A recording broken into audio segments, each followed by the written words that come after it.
কাতারের royal air অ্যাম্বুলেন্সে খালেদা জিয়াকে লন্ডনে নেওয়া হবে আজ সকালে। ঢাকায় এসে সরাসরি এভার কেয়ারে যাবেন ডাক্তার জুবাইদা রহমান। এভার কেয়ার হাসপাতাল ঘিরে কড়া নিরাপত্তা ব্যবস্থা। বিএনপি চেয়ারপারসনের সুস্থতা কামনায় আজ মসজিদে মসজিদে বাদ জুমা, বিশেষ দোয়ার আহ্বান অন্তর্বর্তী সরকারের। বান্দরবানে সরকারি অর্থে প্রভাবশালীদের বাগান বাড়ির সড়ক নির্মাণ, পুরনো ইটে কার্পেটিং করায় কোটি টাকার অনিয়ম। পুরো গাড়ির রাস্তা না, ওটা হবার কোথাও না, কোনো গ্রাম নাই, পাড়া নাই, কোনো ইয়ে নাই। এলজিডি অফিসের কিছু কর্মকর্তা এবং ঠিকাদার সমন্বয়ে এখানে তারা একটি জনমানবহীন জায়গায় সেই কাজটা করতেছে। গাজায় ধ্বংসপ্রাপ্ত ঐতিহ্যবাহী স্থাপনা সংস্কার কার্যক্রম শুরু। ফিলিস্তিনি কর্তৃপক্ষ ও ইউনেস্কোর উদ্যোগে প্রাথমিক ব্যয় হবে $133 মিলিয়ন।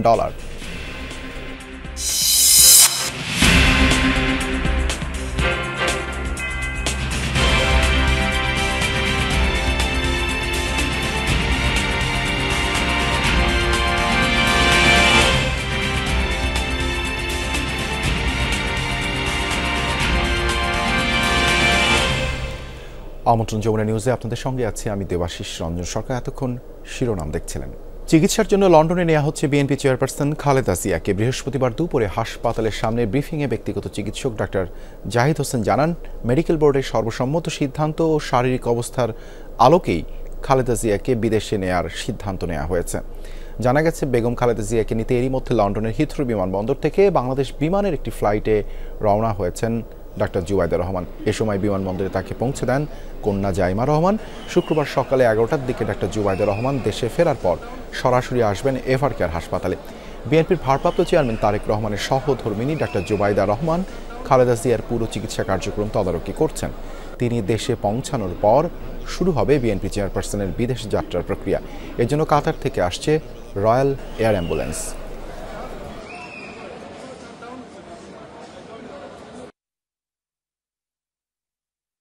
এভার কেয়ার হাসপাতালে চিকিৎসাধীন বিএনপি চেয়ারপারসন খালেদা জিয়া, যার চিকিৎসায় নিয়োজিত আছেন দেশি বিদেশি চিকিৎসকদের সমন্বয়ে গঠিত মেডিকেল বোর্ড। যুক্তরাজ্য থেকে আসা বিশেষজ্ঞ চিকিৎসক রিচার্ড বেলে ও চীনের 10 জনের মেডিকেল টিম হাসপাতালে খালেদা জিয়ার যাবতীয় পরীক্ষা নিরীক্ষা ও শারীরিক অবস্থা পর্যবেক্ষণ করেন। বুধবার রাতেই রিচার্ড বেলে বিএনপি চেয়ারপারসনকে বিদেশে নেয়ার পরামর্শ দেন। 12 দিন ধরে হাসপাতালে জীবন মৃত্যুর সন্ধিক্ষণে থাকা খালেদা জিয়াকে নিয়ে উদ্বেগ উৎকণ্ঠায় নেতাকর্মীরা। এমন পরিস্থিতিতে বিএনপি চেয়ারপারসনকে বিদেশে নেয়ার সিদ্ধান্ত হয়। দুপুরে এভার কেয়ার হাসপাতালের সামনে ব্যক্তিগত চিকিৎসক ডাক্তার AJM জাহিদ হোসেন জানান, লন্ডনে খালেদা জিয়ার চিকিৎসা হবে লন্ডন ব্রিজ হাসপাতালে, যাতে ওনার যাত্রাপথ কোনো অবস্থাতেই কোনো ধরনের প্রতিকূলতার মধ্যেও যাতে ওনাকে সুস্থভাবে ওনার চিকিৎসা দেওয়া যায়, সেই লক্ষ্যেই সকল প্রস্তুতি সম্পন্ন করে আমরা ওনাকে ইউকেতে অর্থাৎ লন্ডনে ওনাকে একটা নির্ধারিত হসপিটাল আমরা ঠিক করেছি। সেখানে আমরা ইনশাল্লাহ ওনাকে নিয়ে যাব। In consultation with UK doctors এবং ইউএসের জন হপকিন্সের হসপিটাল ডাক্তারের সঙ্গে পরামর্শ করে তারা আমাদের দেশনেত্রী বেগম খালেদা জিয়াকে যুক্তরাজ্যের একটি উন্নত হাসপাতালে নেওয়ার সিদ্ধান্ত নিয়েছেন। খালেদা জিয়ার সঙ্গে এয়ার অ্যাম্বুলেন্সে থাকবেন পুত্রবধূ শামিলা রহমান, 7 জন চিকিৎসক, 2 জন বিএনপি নেতা, 2 জন গৃহপরিচারিকা সহ 18 জন। দীর্ঘ যাত্রাপথে প্রতিকূলতার মধ্যেও চিকিৎসা দেওয়ার ব্যবস্থা নেওয়া হয়েছে। খালেদা জিয়ার সুস্থতার বিষয়ে আশাবাদ ব্যক্ত করেন ডাক্তার জাহিদ। মেডিকেল বোর্ডের পরামর্শের বাইরে কোনো অবস্থাতেই উনার পরিবার অথবা আমরা দল কোনো অবস্থাতেই কোনো চিন্তা করছি না। উনি অনেক প্রতিকূলতার মাঝেও ঘুরে দাঁড়িয়েছেন। এবারও ইনশাল্লাহ আল্লাহর অশেষ রহমতে উনি আবারও আমাদের মাঝে ফেরত আসবেন, এ আশাবাদ ব্যক্ত করছি। আধুনিক একটা এয়ার অ্যাম্বুলেন্স, এর মধ্যে অপারেশন থিয়েটার থেকে শুরু করে সব ব্যবস্থাই রয়েছে। সুতরাং আমরা পরম করুণাময় আল্লাহ তাআলার কাছে এই দোয়া চাচ্ছি যে আল্লাহ তাআলা তাকে যেন সুস্থভাবে নিয়ে যান, নিরাপদভাবে নিয়ে যান এবং সুস্থভাবে আমাদের মাঝে আমরা যেন তাকে ফিরে পেতে পারি। এ সময় পরিবারের সদস্যদের পক্ষ থেকে প্রধান উপদেষ্টা, 3 বাহিনী প্রধান সহ বিভিন্ন দেশের কূটনীতিক ও সাধারণ জনগণের প্রতি কৃতজ্ঞতা জানান ডাক্তার জাহিদ হোসেন। অগণিত আত্মীয় স্বজনের পক্ষ থেকে আমরা আপনাদের কাছে দোয়া চাই, কৃতজ্ঞতা জানাই। এর আগে যমুনা টেলিভিশনকে বিএনপি চেয়ারপারসন উপদেষ্টা এনামুল হক চৌধুরী জানান, খালেদা জিয়াকে বিদেশে নিতে রয়্যাল অ্যাম্বুলেন্স দিচ্ছে কাতার।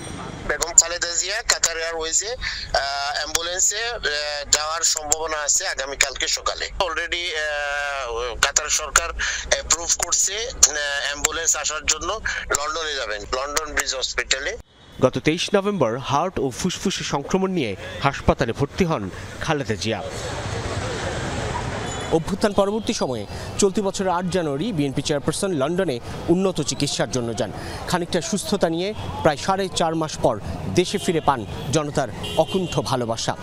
এবার তিনি যখন জীবন মৃত্যুর সন্ধিক্ষণে, তখন সারা দেশে ছড়িয়েছে উদ্বেগ আর উৎকণ্ঠা। অবশেষে বিদেশেই উন্নত চিকিৎসার জন্য যাচ্ছেন তিনি। তখন দেশে অগণিত নেতাকর্মী আর সাধারণ জনগণ আছেন স্রষ্টার কাছে তার সুস্থতা কামনায়, প্রার্থনায়। সাইফুদ্দিন রবিন, যমুনা নিউজ, ঢাকা। এদিকে মধ্যরাতেও রাজধানীর এভার কেয়ার হাসপাতালের গেটের বাইরে উৎসুক জনতা ও বিএনপির নেতাকর্মীরা ভিড় করেন। সেখানে তারা শীত উপেক্ষা করে তাদের নেত্রী বিএনপি চেয়ারপারসন খালেদা জিয়ার শারীরিক অবস্থার খোঁজ নেন। সবার প্রত্যাশা, লন্ডনে চিকিৎসা শেষে সুস্থ হয়ে দেশে ফিরবেন বিএনপি চেয়ারপারসন। পুত্রবধূ ডাক্তার জুবাইদা রহমান সকালে দেশে আসার পর সরাসরি আসবেন এভার কেয়ার হাসপাতালে। এরপর বিএনপি চেয়ারপারসনের শারীরিক অবস্থা পর্যবেক্ষণ করে বিদেশে নেয়ার চূড়ান্ত সিদ্ধান্ত নেবেন তিনি। বেগম খালেদা জিয়াকে বিদেশে নেয়ার প্রস্তুতির অংশ হিসেবে হাসপাতাল এলাকায় জোরদার করা হয়েছে নিরাপত্তা ব্যবস্থা।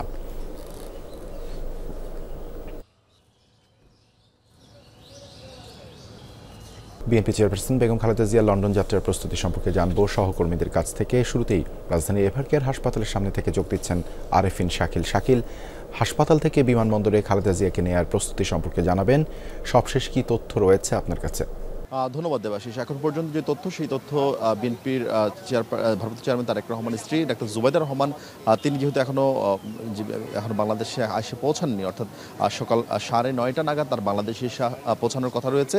তাকে বহনকারী বাংলাদেশ বিমানে যে ফ্লাইট, সেটি 9:35 হযরত শাহজালাল আন্তর্জাতিক বিমানবন্দরে এসে অবতরণ করার কথা। যদিও আমরা তথ্য প্রযুক্তির সাহায্যে যেটা দেখতে পাচ্ছি যে তার থেকে খানিকটা দেরি হওয়ার সম্ভাবনা রয়েছে। 10টা বা কিংবা 10:30 বাজতে পারে তাকে বহনকারী বিমান বাংলাদেশে অবতরণ করতে। এরপর তিনি যখন এখানে আসবেন, আসার পর খানিকটা বিশ্রাম নেবেন এবং ঘণ্টাখানিক তিনি বিশ্রাম নেবেন এবং সেই বিশ্রাম নেওয়ার পর তার এই ফাঁকে বিএনপি চেয়ারপারসনকে বিদেশে নেওয়ার যে প্রস্তুতি, সেই প্রস্তুতির বিষয়ে দলের পক্ষ থেকে সিদ্ধান্ত হবে। এবং ডাক্তার জুবাইদা নিজেও যেহেতু একজন চিকিৎসক এবং তিনিও বিএনপি চেয়ারপারসনকে দেখবেন, দেখার পর চিকিৎসকদের সাথে আলোচনা করে পরবর্তী পদক্ষেপ নেবেন। এখন পর্যন্ত বিএনপির পক্ষ থেকে বলা হচ্ছে আজকে দিনই তিনি বিদেশে অর্থাৎ লন্ডনের উদ্দেশ্যে যাত্রা শুরু করবেন। যদিও এখন পর্যন্ত আমরা যতদূর জানি যে এয়ার অ্যাম্বুলেন্স সেটি ঢাকায় এসে পৌঁছায়নি, আমরা যতদূর জানতে পেরেছি। সেটি ধারণা করা হচ্ছে হয়তো 10টা বা 11টা নাগাদ বাংলাদেশে এসে পৌঁছানোর কথা রয়েছে। এখন পর্যন্ত আসলে সেই তথ্য আমাদেরকে আমরা নিশ্চিত হতে পারিনি। বিএনপির পক্ষ থেকে যেহেতু একেবারেই সকালবেলা, এখনো পর্যন্ত বিএনপি নেতাদের কারোর সঙ্গে আমাদের যোগাযোগ করা সম্ভব হয়নি। এর বাইরে দেবাশিস আরেকটি বিষয়, বিএনপি চেয়ারপারসনকে যদি আজকে এভার কেয়ার থেকে নিয়ে যাওয়া হয় এবং সেটি সেক্ষেত্রে কোন প্রক্রিয়া নিয়ে যাওয়া হবে, তাকে কি সড়ক পথে নেওয়া হবে নাকি তাকে হেলিকপ্টারে করে এভার কেয়ার থেকে সরাসরি হযরত শাহজালাল আন্তর্জাতিক বিমানবন্দরে নিয়ে যাওয়া হবে, সেই বিষয়েও এখনও এক ধরনের ধোঁয়াশা রয়েছে। অর্থাৎ বলা হচ্ছে যে এই হেলিকপ্টারগুলো এখানে যেগুলো গত 2 দিন ধরে নানান ধরনের অনুশীলন করেছিলেন, সেগুলোতে সেই মেডিকেল সাপোর্টটা নেই। ফলে সেই সাপোর্ট না থাকার কারণে তাকে যদি সড়কপথে নিয়ে যাওয়া হয়, সড়কপথের ব্যবস্থাপনা আসলে কী হবে? কারণ যদিও শুক্রবার, সেক্ষেত্রে সড়কপথে নেতাকর্মীদের এক ধরনের অবস্থান থাকবে, কারণ বিএনপি নেতাকর্মীরা খুব স্বাভাবিকভাবে তাদের নেত্রীর জন্য তাদের এক ধরনের উদ্বেগ উৎকণ্ঠা রয়েছে এবং সকাল নাগাদ এখন পর্যন্ত বিএনপি নেতাকর্মীদের সে অর্থে উপস্থিতি না থাকলেও বেলা বাড়ার সঙ্গে সঙ্গে তাদের উপস্থিতি বাড়বে। আমাদের কাছেও অনেকে ফোন করেছেন, জানতে চেয়েছেন কয়টা নাগাদ তাকে নিয়ে যাওয়া হবে বা কোন প্রক্রিয়া নিয়ে যাওয়া হবে। অর্থাৎ বিএনপির নেতাকর্মী থেকে শুরু করে সাধারণ মানুষের এক ধরনের উদ্বেগ উৎকণ্ঠা রয়েছে বিএনপি চেয়ারপারসনের চিকিৎসা সংক্রান্ত সফর নিয়ে। ফলে সেই ক্ষেত্রে এখন পর্যন্ত আসলে পরিষ্কার হওয়া যায়নি যে তিনি তাকে কোন পথে নেওয়া হবে, তাকে আকাশপথে নিয়ে যাওয়া হবে নাকি সড়ক পথে এয়ারপোর্ট পর্যন্ত নিয়ে যাওয়া হবে। হয়তো খানিক বাদে, হয়তো 9:10টার মধ্যে কিংবা জুবাইদা রহমান এভার কেয়ার হাসপাতালে আসার পর সেটি বিষয় পরিষ্কার হওয়া যাবে বা সিদ্ধান্তটা জানা যাবে।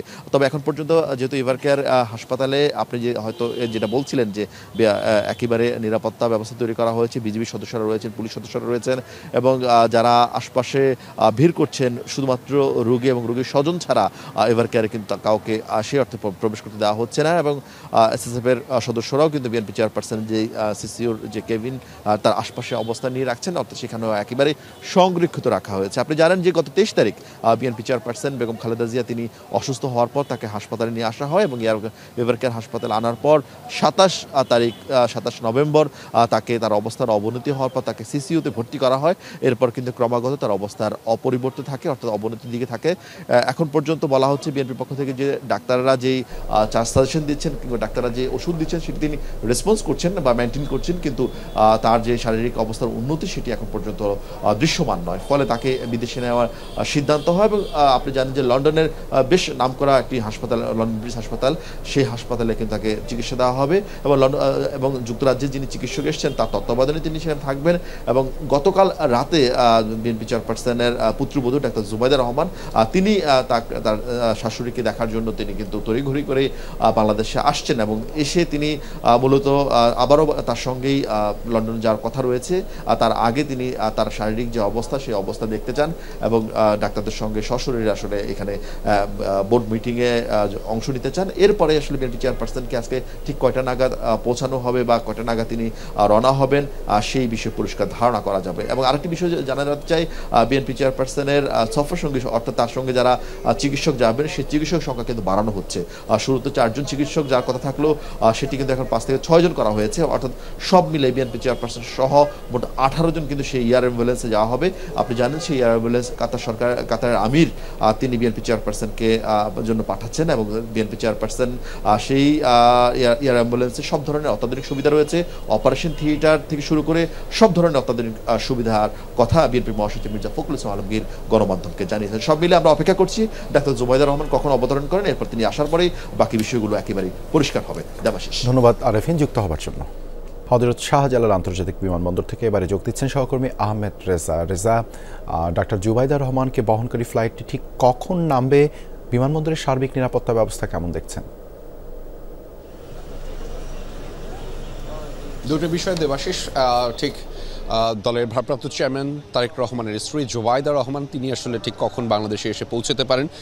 প্রথমত আপনি জানেন নিশ্চয়ই যে তার যে নির্ধারিত সময় সেটি অর্থাৎ বাংলাদেশ সময় রাত 10টা ছিল এবং হিথ্রো এয়ারপোর্ট অর্থাৎ লন্ডনের হিথ্রো এয়ারপোর্ট থেকে তার যে যাত্রাকাল সেটি আসলে সন্ধ্যা 6টা ছিল গতকাল, সেটি বিলম্বিত হয়ে 7টারও পরে আসলে সেটি শুরু হয়েছে এবং ফলশ্রুতিতে আজকে বাংলাদেশ সময় সকাল 9:30টায় তার বাংলাদেশে আসার কথা থাকলেও সেটি আসলে বিলম্বিত হয়ে আরও 1 ঘন্টা আসলে পরে আসছে, অর্থাৎ এখন যে নির্ধারিত সময়টি দেখাচ্ছে সেটি হচ্ছে 10টা 33 এবং আমি আপনাকে সবশেষ তথ্য যেটি জানাতে পারি সেটি হচ্ছে যে তাকে বহনকারী যে BG302 যে বিমানটি রয়েছে সেটি এই মুহূর্তে এশীয় অঞ্চলের অর্থাৎ আফগানিস্তানের আকাশসীমায় সেটি রয়েছে এবং এর পরবর্তীতে সেটি আসলে পাকিস্তানের আকাশসীমা এবং পরবর্তীতে ভারতের আকাশসীমা পরে হচ্ছে বাংলাদেশে এসে পৌঁছবে এবং সেই যে নির্ধারিত সময়টি সেটি মূলত 10টা 33 এখন পর্যন্ত দেখাচ্ছে। ফলে সেখানে আরও প্রায় ঘন্টা 2-3-এরও বেশি সময় অপেক্ষা করতে হবে এখানে। এবং আপনি জানেন যে নিরাপত্তার যে ব্যবস্থা নিরাপত্তা বলয়টি এখন পর্যন্ত স্বাভাবিকভাবেই রয়েছে। বলা হয়ে থাকে যে আপনি জানেন যে কয়েকদিন আগেই সরকারের পক্ষ থেকে খালেদা জিয়াকে অতি গুরুত্বপূর্ণ বিবেচনায় এনে যে নিরাপত্তা বলয়টি বা বিশেষ নিরাপত্তা দেওয়ার কথা হয়েছিল, তার পরবর্তীতে সেটি অংশ হিসেবে তার পুত্রবধূ তারেক রহমানের স্ত্রী তিনি আসলে সেই নিরাপত্তা বলের মধ্যে পড়বেন কিনা সেটি নিয়ে অনেকেরই আসলে দ্বিধা ছিল। আমরা আপনাদেরকে এখন যেটা জানাতে পারি, এখন পর্যন্ত এয়ারপোর্টে বা বিমানবন্দরে যে স্বাভাবিক নিরাপত্তা আছে সেটি এখন পর্যন্ত বলবৎ রয়েছে। পরে ক্রমান্বয়ে আসলে দিন বাড়ার সাথে সাথে বা বেলা ফ্লাইটের যে নির্ধারিত সময় রয়েছে সেটি কমতে থাকলে যে এখানে যে নিরাপত্তা বলয়টি আরও বাড়ানো হবে না সেটি এখন পর্যন্ত বলা যাচ্ছে না। তবে এই যে পরবর্তী ধাপে উনি এসে কি করবেন সেটি নিয়েও কিন্তু একটু বিস্তারিত গুঞ্জন রয়েছে বা বিস্তারিত আলোচনা চলছে যে তারেক রহমানের স্ত্রী জুবাইদা রহমান তিনি দেশে ফিরলে পরে আসলে যদি অনুকূল পরিস্থিতি থাকে, বিশেষ করে খালেদা জিয়ার শারীরিক অবস্থা, তারপরেই আসলে নানান ধরনের সিদ্ধান্ত নেওয়া হবে। অনেকেই নানান ধরনের তথ্য জানার চেষ্টা করছেন যে খালেদা জিয়াকে বহন করবার জন্য অর্থাৎ তার শারীরিক এই অবস্থায় তাকে বহন করবার জন্য কাতার এয়ারওয়েজ কাতার সরকারের পক্ষ থেকে যে কাতারের বিশেষ অ্যাম্বুলেন্সটি দেওয়া হয়েছে সেটি আসলে কখন আসবে আমরা সেটিও কিন্তু গতকালকে থেকে জানাচ্ছিলাম যে বিভিন্ন কারণে সেটি আসলে বিলম্বিত হচ্ছে। তবে আমাদের কাছে যেই তথ্য রয়েছে সেটি হচ্ছে যে অনুকূল পরিস্থিতি থাকলে শুক্রবারের মধ্যে অর্থাৎ শুক্রবার দুপুরের দিকে সেই এয়ার অ্যাম্বুলেন্সটি রওনা হতে পারে কাতারের দিকে। ফলে আজকে কখন খালেদা জিয়াকে এই বাংলাদেশ থেকে স্থানান্তর করা হতে পারে উন্নত চিকিৎসার জন্য সেটি নিয়েও আলাদা নানান ধরনের মানুষের কাছে উদ্বেগ উৎকণ্ঠা রয়েছে। তবে সব কিছুই আসলে নির্ভর করছে মূলত যে পরিস্থিতির উপর। আমি যেটি একটু আগেই বলছিলাম যে অনুকূল পরিস্থিতি থাকলে তারপরে আসলে সকল ধরনের সিদ্ধান্ত নেওয়া হবে। এবং আপনি বলছিলেন যে জুবাইদা রহমানের আশা নিয়েও আসলে মানুষের অনেকটা উদ্বেগ রয়েছে। আমি সকাল থেকে এখন পর্যন্ত তেমন যে বিএনপি সমর্থক বা কর্মী তাদের উপস্থিতিটি এখনও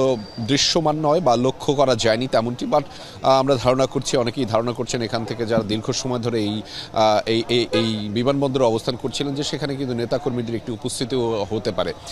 তবে আরও একটি প্রশ্ন, আপনি জানেন যে আজ শুক্রবার যদিও বন্ধের দিন, অর্থাৎ জুবাইদা রহমান ঢাকা শাহজালাল আন্তর্জাতিক বিমানবন্দরে অবতরণ করবার পরপরই যেই দূরত্বটুকু আছে মূলত বসুন্ধরা এলাকায় যে এভারকেয়ার হসপিটালে সেখানে আসলে যেতে যে নির্ধারিত সময় সেটি তিনি আসলে কেমনভাবে যাবেন সেটি নিয়েও আসলে নানান ধরনের গুঞ্জন রয়েছে যে এখান থেকে তিনি বাই রোডে যাবেন বা আলাদা কোনো হেলিকপ্টারের ব্যবস্থা করা হবে কিনা, কিংবা আমরা এখানে রয়েছি এই মুহূর্তে ভিভিআইপি যেই গেটটিতে সেখান থেকে তিনি বের হবেন কিনা, না এর পরবর্তীতে 8 নম্বর গেট রয়েছে সেখান থেকে বের হবেন কিনা, বা ভেতর থেকে অর্থাৎ বিমানবন্দরের ভেতর থেকে হেলিকপ্টারে করে আবার যে নির্ধারিত স্থান অর্থাৎ এভারকেয়ার হসপিটালের সামনে বা পার্শ্ববর্তী এলাকায় সেখানে তিনি অবতরণ করবেন কিনা, এই ধরনের নানা ধরনের গুঞ্জন কিন্তু এখনও রয়েছে।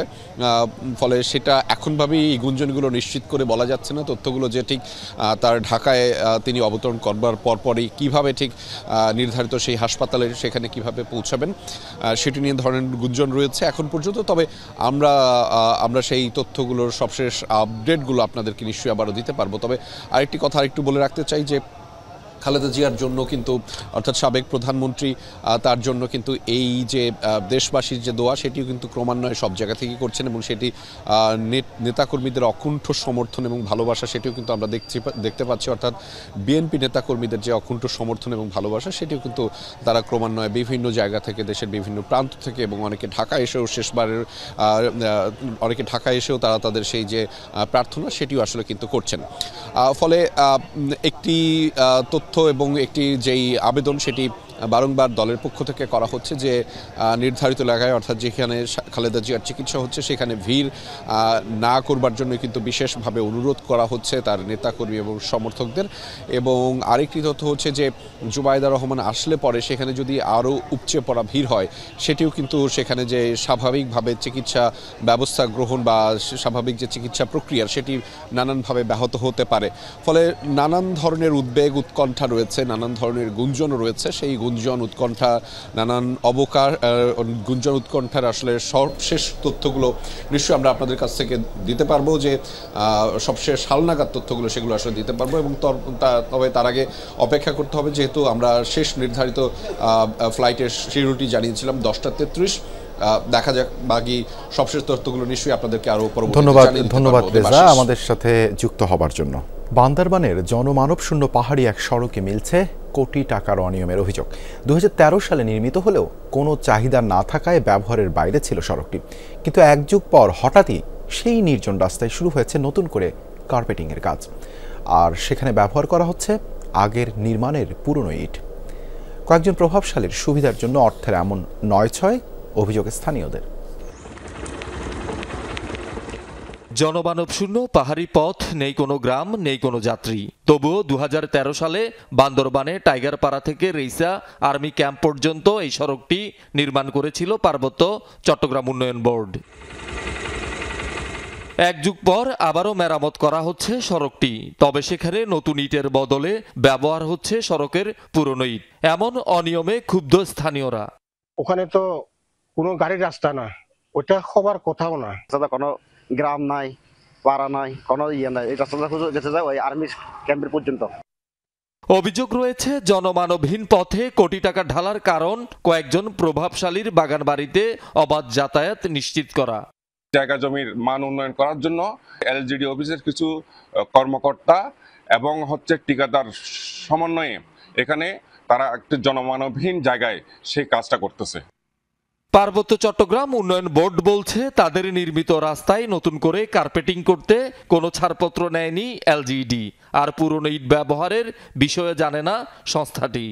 এলজিইডি কর্তৃক রাস্তাটি উন্নয়ন করা হচ্ছে, কিন্তু আমাদের পার্বত্য চট্টগ্রাম উন্নয়ন বোর্ড থেকে কোনো অনাপত্তিপত্র নেননি। এসব অনিয়মের বিষয়ে জানতে ইতিমধ্যে আইনজীবীর মাধ্যমে এলজিইডি কর্তৃপক্ষকে উকিল নোটিশও দিয়েছে এক ব্যক্তি। টেন্ডারের চুক্তিপত্রের বাইরে গিয়ে ভিন্ন একটা স্থানে কেন উন্নয়ন সরকারের জনগণের কষ্টার্জিত অর্থ ব্যয় করে কেন নির্মাণ কাজ হচ্ছে, কার স্বার্থে হচ্ছে, কেন হচ্ছে, এই ধরনের কোনো ব্যাখ্যা উনি আজকে পর্যন্ত প্রদান করেন নাই। তবে এ নিয়ে সদুত্তর দিতে পারেনি কর্তৃপক্ষ। পূর্বে পার্বত্য চট্টগ্রাম উন্নয়ন বোর্ড দ্বারা উন্নয়ন করা হয়েছিল। পরবর্তীতে 2006 সালে রাস্তাটি এলজিইডির গেজেটভুক্ত হয়। রাস্তাটির নাম যৌথকামার টাইগারপাড়া সড়ক। জনবসতিপূর্ণ এলাকার প্রকৃত সমস্যাগুলোকে অগ্রাধিকার দিয়ে সরকারি অর্থের স্বচ্ছ ব্যবহার নিশ্চিত হোক, এমনটাই প্রত্যাশা পাহাড়ে বসবাসকারীদের। শহীদুল সুমন, যমুনা নিউজ। লালমনিরহাটে শীত ও ঠান্ডার প্রকোপ নিয়ে খবরাখবর জানাতে যুক্ত হচ্ছেন সহকর্মী আনিসুর রহমান। আনিসুর, লালমনিরহাটে আজ তাপমাত্রা কত ডিগ্রিতে নামলো আর শীতের কি সার্বিক অবস্থা জানাবেন আমাদেরকে? দেবাশিস, আপনাকে যদি একটু জানিয়ে রাখি যে আজকে কিন্তু তাপমাত্রা 13.3 ডিগ্রি সেলসিয়াস বিরাজ করছে, আর গতকাল কিন্তু 12.4 ডিগ্রি সেলসিয়াস ছিল তাপমাত্রা। আজকে কিন্তু সেটি 13.3 ডিগ্রিতে এসেছে। তবে ভোর থেকে কিন্তু শীত এবং ঠান্ডার প্রকোপটা বৃদ্ধি পায়, আর যত সূর্য ওঠার পর 8টা সাড়ে 8টার দিকে কিন্তু সূর্য ওঠার পরেই শীতের আর প্রকোপটা একটু কমে যায়। কিন্তু যেহেতু লালমনিরহাট, তিস্তা, ধরলা বেষ্টিত একটি জেলা, তাই এই চরাঞ্চল এবং ছিন্নমূল মানুষরা কিন্তু এই শীত এবং ঠান্ডায় কিন্তু ভোগে তারা।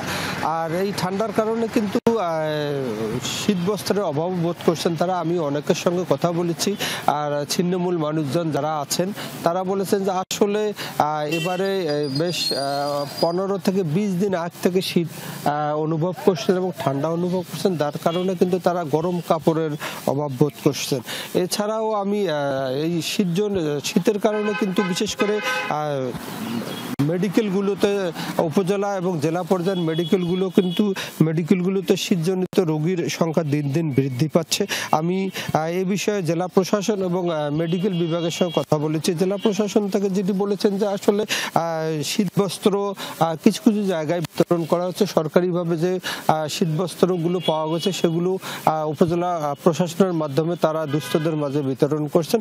সেটি কিন্তু শীতার্ত মানুষের তুলনায় কিন্তু খুবই কম। আর এদিকে বিভিন্ন হাসপাতালগুলোতে খোঁজ খবর নিয়ে দেখেছি যে আসলে সর্দি, কাশি, ডায়রিয়া, নিউমোনিয়া সহ বিভিন্ন রোগে শিশু এবং বৃদ্ধরাই ভুগছেন। তারা এদিকে অনেক হাসপাতালে কিন্তু চিকিৎসক সংকটের কারণে তারা কিন্তু হিমশিমে পড়েছেন। দেবাশিস, ধন্যবাদ আনিস যুক্ত হওয়ার জন্য।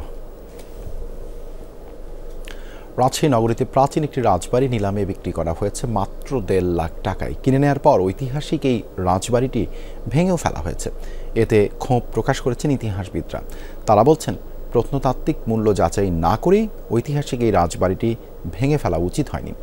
জেলা প্রশাসন বলছে এটি অর্পিত সম্পত্তি, তারপরও কাজ বন্ধ রাখতে আপাতত নির্দেশ দিয়ে প্রত্নতাত্ত্বিক অধিদপ্তরকে করণীয় জানতে চিঠি দেওয়া হয়েছে। প্রাচীন এই বাড়িটি ভেঙে গুড়িয়ে দেওয়ার পরে এক নজর দেখতে এসেছেন এলাকাবাসী। রাজশাহী মহানগরীর সিপাহীপাড়া এলাকায় 15 কাঠার উপরে এই বাড়িটি বানিয়েছিলেন দীঘাপতিয়া রাজা হেমন্দ্র কুমার রায়ের ছেলে সন্দীপ কুমার রায়। আর জনশ্রুতি রয়েছে মহারানী হেমন্ত কুমারী পুঠিয়া রাজবাড়ি থেকে রাজশাহী এলে এই বাড়িতেই থাকতেন। নাগলিঙ্গম ফুলের গাছটির পাশে প্রাচীন এই বাড়িটির কালের সাক্ষী হয়েছিল দীর্ঘ সময়। সম্প্রতি মাত্র 1.5 লাখ টাকায় নিলামে বিক্রির পর ভেঙে ফেলা হয়েছে সেই রাজবাড়িটি। একটা প্রাচীন নিদর্শন ছিল, এটা একটা ঐতিহ্য ছিল বাংলাদেশের। তো আমাদের অবশ্যই খারাপ লাগছে যে বিষয়টা দেখে। পুরোনো বাড়িগুলো যদি ভেঙে ফেলে আমাদের রাজশাহীর যে প্রজন্মগুলো আসছে তারা রাজশাহীর ইতিহাসটা কতটুকু বুঝতে পারবে।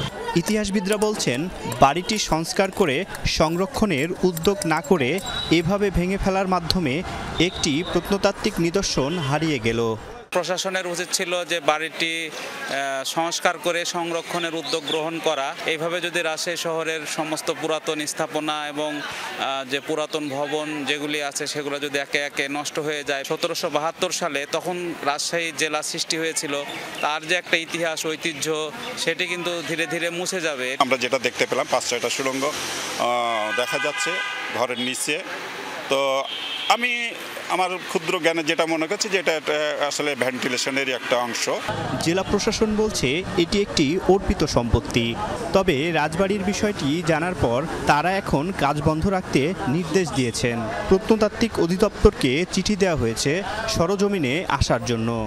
আমরা প্রত্নতত্ত্ব অধিদপ্তরকে এই বিষয়টি ইতিমধ্যে মৌখিকভাবে জানিয়েছি। তারা এসে পরীক্ষা নিরীক্ষা করে যদি এই স্থানটির কোনো প্রত্নতাত্ত্বিক ভ্যালু থাকে তাহলে প্রত্নতত্ত্ব অধিদপ্তরের আওতাভুক্ত যেভাবে এটাকে সংরক্ষণ করা যায় সেভাবে আমরা ব্যবস্থা নেব। রাজপরিবার চলে যাওয়ার পর এই বাড়িটি খালি পড়েছিল। স্বাধীনতার পর ভাষা সংগ্রামী মনোয়ারা রহমানকে বাড়িটি ইজারা দেয় সরকার।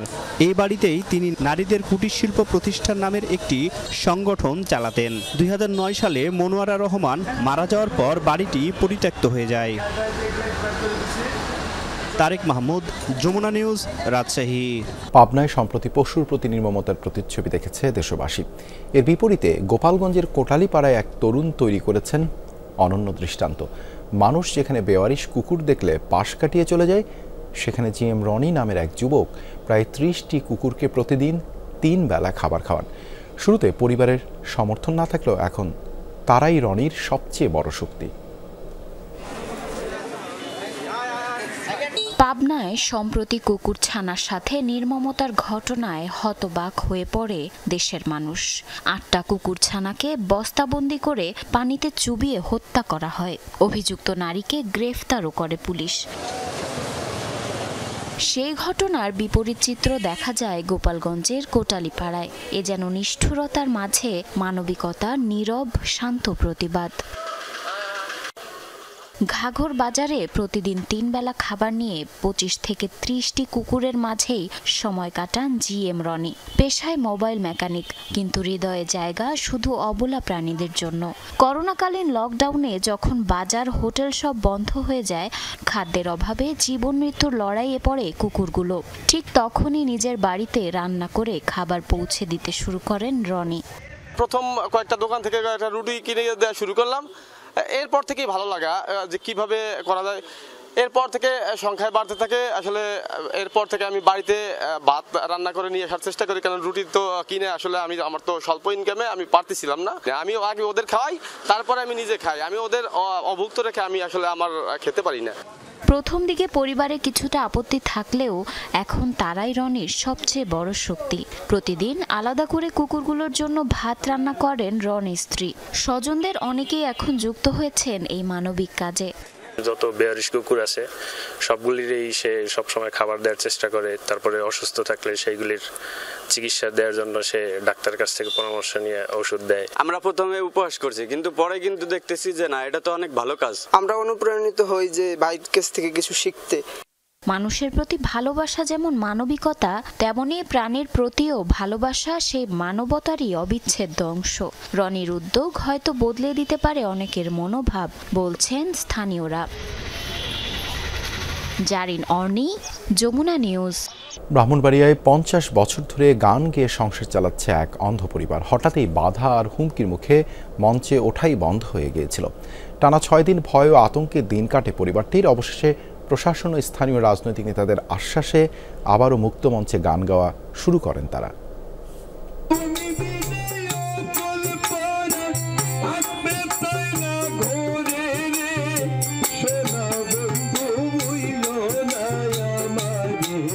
পাঁচ দশক ধরে গান গেয়েই চলত হেলাল মিয়ার পরিবার। ব্রাহ্মণবাড়িয়া জেলা শহরের মুক্তমঞ্চে 9 ছেলে সন্তান নিয়ে প্রতিদিনই গান শোনাতেন পথচারীদের। 13 সদস্যের পরিবারের 9 জনই দৃষ্টি প্রতিবন্ধী। ছোটবেলায় সঙ্গীতের তালিম নেয়ার পর থেকেই হাটবাজারে গান গাইতেন হেলাল মিয়া। পরবর্তীতে সন্তানদেরও গান শেখান নিজেই। অন্ধ হওয়ায় ভিক্ষাবৃত্তি বেছে না নিয়ে গান গেয়েই রোজগার করে থাকেন।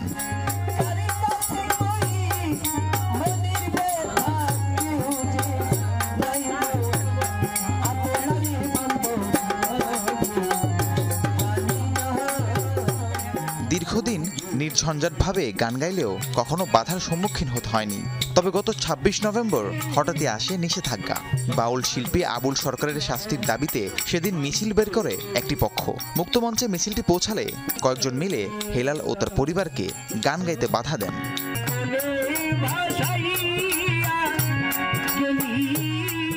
কইছে যে গান আওয়ামী লীগ হোক আর বিএনপি হোক আর জাতীয় পার্টি হোক, কোনো পার্টি এ মাঠে গান চলবে না।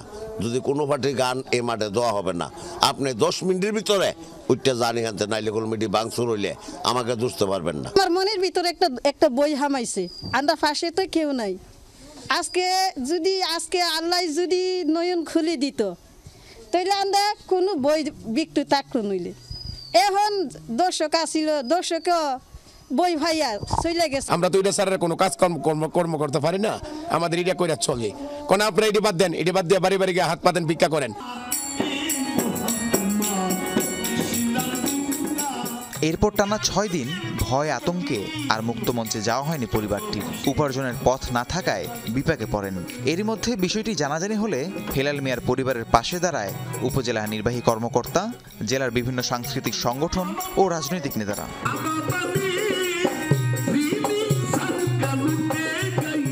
চলতে পারে গান গায়ে তাকে ভিক্ষার মধ্যে আমরা যদি ধাক্কায় পারে, সারা বাংলাদেশে মানবতাবাদী যারা আছে তারা এদের পক্ষে আগে আসবে। আমরা প্রশাসন চেষ্টা করব তাদেরকে কিভাবে তাদের পাশে দাঁড়ানো যায়। আমরা চাই যে তারা সুস্থ থাকুক, ভালো থাকুক এবং আমাদের গান বাজনার মাধ্যমে যেন তারা সুন্দরভাবে জীবন নির্বাহ করতে পারে, সেই পরিবেশটা আমরা সৃষ্টি করতে পারি, সেজন্য আমরা বদ্ধপরিকর। প্রশাসনের আশ্বাসে সাহস সঞ্চয় করে আবারও মুক্তমঞ্চে গান গাওয়া শুরু করেছে পরিবারটি। বাংলাদেশ এই সাপরানের বাংলাদেশ, রহম করো আল্লাহ, রহম করো আল্লাহ। রাহিম সারোয়ার, যমুনা নিউজ। আজ থেকে পর্দা উঠতে যাচ্ছে লাতিন বাংলা সুপার কাপের উদ্বোধনী ম্যাচে মুখোমুখি হবে বাংলাদেশের রেড গ্রিন ফিউচার স্টার ও ব্রাজিল দল সাও বার্নার্দো ক্লাব। জাতীয় স্টেডিয়ামে সন্ধ্যা 7টায় শুরু হবে এই খেলাটি। টুর্নামেন্টের অপর দল আর্জেন্টিনার club Atletico চার্লন club. Robin round league পদ্ধতিতে অনুষ্ঠিত হবে খেলা। বৃহস্পতিবার রাজধানীর একটি হোটেলে সংবাদ সম্মেলনে ভালো করার আশাবাদ ব্যক্ত করেন স্বাগতিকদের হেড কোচ ইমরুল কায়েস। লাতিন আমেরিকার দুই ক্লাবের সাথে লড়াইটা সহজ হবে না তা মানছেন অধিনায়ক বিতশোক চাকমা।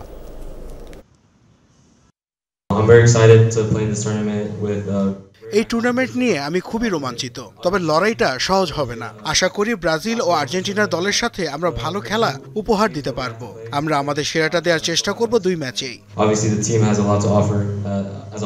যা যা প্রয়োজন ফ্যাসিলিটি মোটামুটি সবই পেয়েছি এবং ফ্যাসিলিটির উপরে আমরা চিন্তা করতেছি যে অপরচুনিটি আমরা কিভাবে কাজে লাগাবো। আমাদের মূল লক্ষ্য ফুটবল খেলা, ভালো ফুটবল খেলা।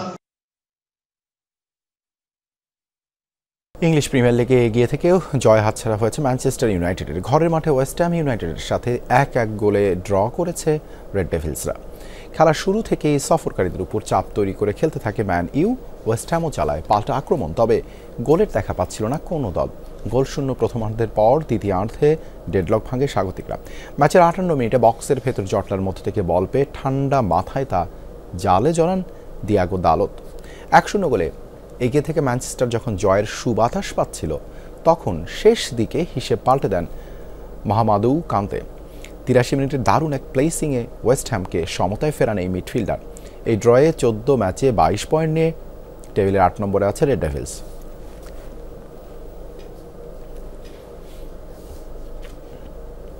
সপ্তম ক্যারাম বিশ্বকাপে সাফল্য পেয়েছে বাংলাদেশ। পুরুষদের দলগত ইভেন্টে মালদ্বীপকে 2-1 গেমে হারিয়ে তৃতীয় স্থান অর্জন করেছে লাল সবুজের প্রতিনিধিরা। দলের এমন অর্জনে অভিনন্দন জানায় বাংলাদেশ ক্যারাম ফেডারেশন। পুরুষদের দলগত ইভেন্টে চ্যাম্পিয়ন হওয়ার গৌরব অর্জন করেছে ভারত, রানার আপ হয়েছে শ্রীলঙ্কা। এর আগে বিশ্বকাপে অংশ নিতে গত 30 নভেম্বর মালদ্বীপের উদ্দেশ্যে যাত্রা করে 11 সদস্যের বাংলাদেশ দল। এই ধাপের বাছাই প্রক্রিয়া শেষে 4 জন পুরুষ ও 4 জন নারী চূড়ান্তভাবে জায়গা করে নেন। এবারের আসরে বাংলাদেশ ছাড়াও ভারত, শ্রীলঙ্কা, যুক্তরাষ্ট্র, ইতালি সহ 20টিরও বেশি দেশ অংশ নেয়। গাজায় নিহত হয়েছে ইসরায়েল সমর্থিত গোষ্ঠীর নেতা ইয়াসের আবু শাবাব। একাধিক ইসরায়েলি সংবাদ মাধ্যম নিশ্চিত করেছে এই তথ্য উপত্যকায় প্রবেশ করা ত্রাণ ও মানবিক সহায়তা লুটপাটের পাশাপাশি ইসরায়েলের হয়ে হামাসের বিরুদ্ধে কাজ করার অভিযোগ রয়েছে তার বিরুদ্ধে। ইসরায়েলের গণমাধ্যম চ্যানেল 12 জানায় গাজার কিছু স্থানীয় গোষ্ঠীর সাথে সংঘর্ষের সময় গুরুতর আহত হয় সে। হাসপাতালে নেওয়ার পর তাকে মৃত ঘোষণা করে চিকিৎসকরা। তার মৃত্যু নিয়ে এখনও কোনো মন্তব্য করেনি ইসরায়েলি প্রশাসন।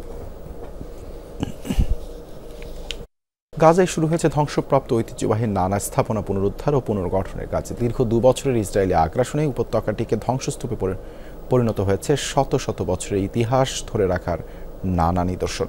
এসব স্থাপনা পুরোপুরি আগের অবস্থায় ফিরিয়ে আনা সম্ভব না হলেও তা পুনরুদ্ধারের উদ্যোগ নিয়েছে ফিলিস্তিনি কর্তৃপক্ষ ও ইউনেস্কো, যার প্রাথমিক ব্যয় ধরা হয়েছে $133 মিলিয়ন। ইসরায়েলি বর্বরতার শিকার হওয়ার আগে গাজার গ্রেট ওমারি মসজিদের দৃশ্য এটি। এখন যা রীতিমতো ধ্বংসস্তূপ। ঐতিহ্যবাহী ধর্মীয় স্থাপনাটিকে কিছুটা হলেও আগের রূপে ফেরাতে চলছে প্রাণপণ চেষ্টা। আইডিএফের হামলায় ব্যাপক ক্ষতির শিকার হয় ওল্ড সিটির এই প্রাচীন উপাসনালয়। তেল আবিবের দাবি, মসজিদের নিচে যোদ্ধাদের ব্যবহৃত একটি সুড়ঙ্গ ধ্বংস করতে গিয়ে চালানো হয়েছে এ হামলা। তবে ফিলিস্তিনিরা বলছে সুড়ঙ্গের কোনো চিহ্নও নেই সেখানে, বরং গাজার ধর্মীয় ও সাংস্কৃতিক ঐতিহ্যকে ধ্বংস করাই ছিল ইসরায়েলের লক্ষ্য। কেবল গ্রেট ওমারি মস্কই নয়, ধ্বংস হয়েছে পাশাস প্যালেস আর বারকুক ক্যাসেলের মতো নানান ঐতিহাসিক নিদর্শন। এগুলোকে পূর্বের অবস্থায় ফিরিয়ে আনাটা প্রায় অসম্ভব হলেও শুরু হয়েছে পুনরুদ্ধার কার্যক্রম। এই স্থাপনাগুলোকে আগের অবস্থায় পুরোপুরি ফিরিয়ে আনা সম্ভব নয়, তবে যতটা সম্ভব মূল আকৃতির কাছাকাছি অবস্থায় পুনর্গঠন করা যেতে পারে। এসব গুরুত্বপূর্ণ স্থাপনা পুনরুদ্ধারে 3 ধাপের পরিকল্পনা হাতে নিয়েছে ফিলিস্তিনি কর্তৃপক্ষ ও ইউনেস্কো, যার প্রাথমিক ব্যয় ধরা হয়েছে $133 মিলিয়ন। যদিও গাজার সব সাংস্কৃতিক ও ঐতিহ্যবাহী স্থাপনা অন্তর্ভুক্ত নয় এতে। যেসব ঐতিহাসিক নিদর্শন ভেঙে পড়ার তীব্র ঝুঁকিতে রয়েছে সেগুলোকে টিকিয়ে রাখাই হচ্ছে প্রথম ধাপের লক্ষ্য। তবে সাদা সিমেন্ট ও জিপসামের মতো প্রয়োজনীয় উপকরণের প্রবল সংকটের ফলে কঠিন হয়ে পড়েছে এ কাজ। রেজওয়ানা সায়মা, যমুনা নিউজ। গাজার মানবিক সংকট মোকাবেলায় সহায়তার ঘোষণা। চীনের প্রেসিডেন্ট শি জিনপিং এর প্রতি গভীর কৃতজ্ঞতা প্রকাশ করেছেন ফিলিস্তিনের প্রেসিডেন্ট মাহমুদ আব্বাস। বৃহস্পতিবার প্রকাশিত এক বিবৃতিতে এই অনুভূতি ব্যক্ত করেন তিনি। বলেন, উদার এই সহায়তা দুদেশের দীর্ঘদিনের সুদৃঢ় বন্ধুত্ব, ন্যায় বিচার ও সমতার প্রতি চীনের অঙ্গীকারের প্রতিফলন। একই সঙ্গে এটি ফিলিস্তিনি জনগণের প্রতি চীনা নেতৃত্বের আন্তরিক সমর্থনের প্রতিফলন। পাশাপাশি দুদেশের কৌশলগত অংশীদারিত্ব আরও জোরদারের প্রত্যয়কেও তুলে ধরে এই সিদ্ধান্ত। এর আগে গাজার পুনরুদ্ধার ও পুনর্গঠনে $10 কোটি সহায়তার ঘোষণা দেয় বেইজিং। এর প্রেক্ষিতে কৃতজ্ঞতা প্রকাশ আব্বাসের।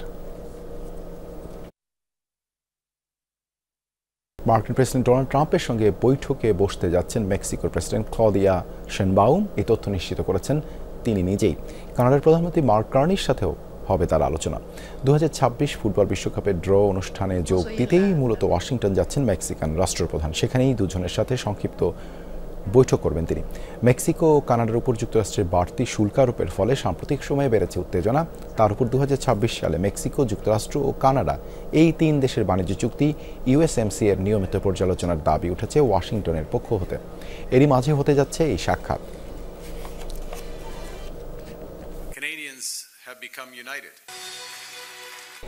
ভারতে 2 দিনের সফরে সরকারিভাবে পাওয়া নিজের ব্যক্তিগত গাড়ি অরাস সেনাত লিমুজিন সঙ্গে করে নিয়ে এসেছেন রাশিয়ার প্রেসিডেন্ট ভ্লাদিমির পুতিন।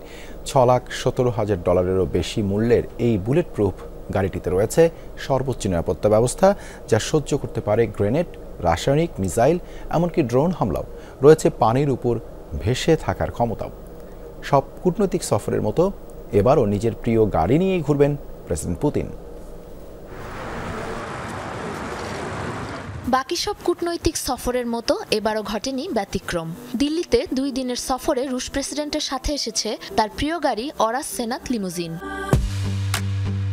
সামনে থেকে দেখলে রোলস রয়েস ভেবে ভ্রম হওয়া এই গাড়িটি রাশিয়ার প্রেসিডেন্টের সরকারি বাহন, বর্তমানে যার দাম $6,17,000-এরও বেশি। বিশেষ নকশায় গাড়িটি তৈরি করেছে রাশিয়ার রাষ্ট্রীয় প্রতিষ্ঠান অরাস মোটরস। সরকারিভাবে গাড়িটি নির্মিত হলেও প্রতি বছর সীমিতভাবে প্রায় 120টির মতো তৈরি হয় সাধারণ মানুষের জন্য।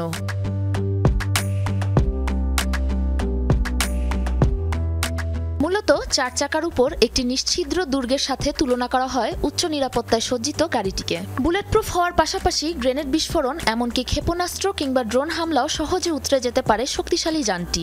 রাসায়নিক হামলার কবলে পড়লে এয়ার ফিল্ট্রেশনের মাধ্যমে দ্রুততম সময়ে গাড়ি থেকে বের করে ফেলা হয় বিষাক্ত বায়ু। এমনকি জলাবদ্ধ স্থানে পানির চাপ বাড়তে থাকলে সাবমেরিনের মতো ভেসে থাকার ক্ষমতাও রয়েছে অভিনব এই গাড়ির। 6 ইঞ্চি বুলেটপ্রুফ চাকা কোনোভাবে ক্ষতিগ্রস্ত হলেও রান ফ্ল্যাট প্রক্রিয়ার মাধ্যমে চলতে পারে এটি। বাইরের কাঠামোর মতো গাড়ির ভেতরে রয়েছে ক্লাইমেট কন্ট্রোল প্যানেল ও সুরক্ষিত যোগাযোগ ব্যবস্থা। কেবল হাতে গোনা কয়েকজন বিশ্ব নেতা ব্যবহার করে সর্বাধুনিক প্রযুক্তির এই লিমুজিন। নিজের আরেক ঘনিষ্ঠ বন্ধু উত্তর কোরিয়ার সর্বোচ্চ নেতা কিম জং উনকে 2 দফায় গাড়ি উপহার দিয়েছেন president Putin.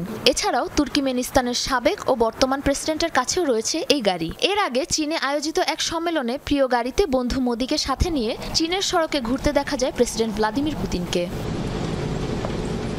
Sabrina Nusrat, Jamuna news. এই ছিল যমুনা নিউজে। এতক্ষণ সাথে থাকার জন্য ধন্যবাদ সবাইকে।